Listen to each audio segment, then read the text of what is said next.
Welcome to Living Fuel TV. This is Casey Krejci bringing you another important health alert. Omega-3 now causes prostate cancer, if you've seen the news. Really. This is an absurd conclusion from an absurd study that we almost can't even call a study. It's really a retrospective analysis. I call this fishing for data with a preconceived conclusion. This is a study, if you will, of a retrospective study of Dr. Brasky, Theodore Brasky, PhD, who is known to take shots at nutritional supplements, even though the scientific evidence does not support that. If you read some of his studies and read a lot of the rebuttals from the people that actually know about his studies, you'll come away with the conclusion that this guy has an agenda.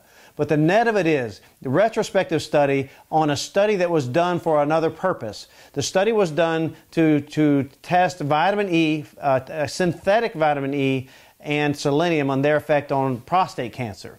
So he took the same patients and he followed them for a few years, and at the end of this point he took a blood analysis of the omega-3. So when you do this, a serum blood omega-3 count, you're basically getting what the omega-3 is for that moment. Had you had a fish dinner the night before, it could dramatically change that level of omega-3. So the conclusion of the study was those with higher omega-3 had higher risk of prostate cancer.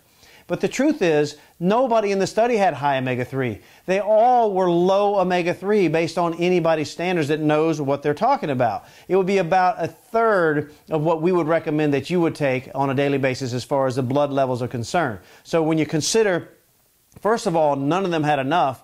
And when you call the ones they talked about being high omega-3 or higher omega-3 were 0.18% higher than the controls. So this is not statistically significant by any measure. So this is an inappropriate conclusion from an inappropriate test. The levels of omega-3 are very important and are protective in a mountain of research. So when you get a wild study conclusion like this, the media is complicit when they just take the author's conclusion and they run that as the headlines. But when you look at the body of evidence, for instance, Japan, one of the largest fish-eating societies out there, they did a study of 45,000 men eating omega-3, and they said, yes, prostate cancer is higher in those populations, but most likely because the testing is better and they're finding it earlier. But the death from prostate cancer in that study was not higher than before, indicating that omega-3, which is well known to block metastatic spread of cancer, had a positive effect. There are so many studies we can talk about, but the net of it is that the people in this study, first of all, weren't in a study designed to analyze omega-3 levels, but secondly, none of the participants were adequately screened to find out if they had prostate cancer when they came into the test.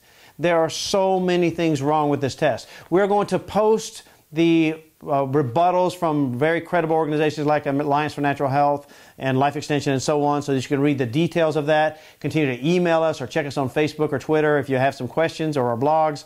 We will answer your specific scientific questions. Right now I won't bore you with all that, but I will say to you that this is a joke. I hope this was helpful to you. God bless you. Take your omega-3. Have a great day.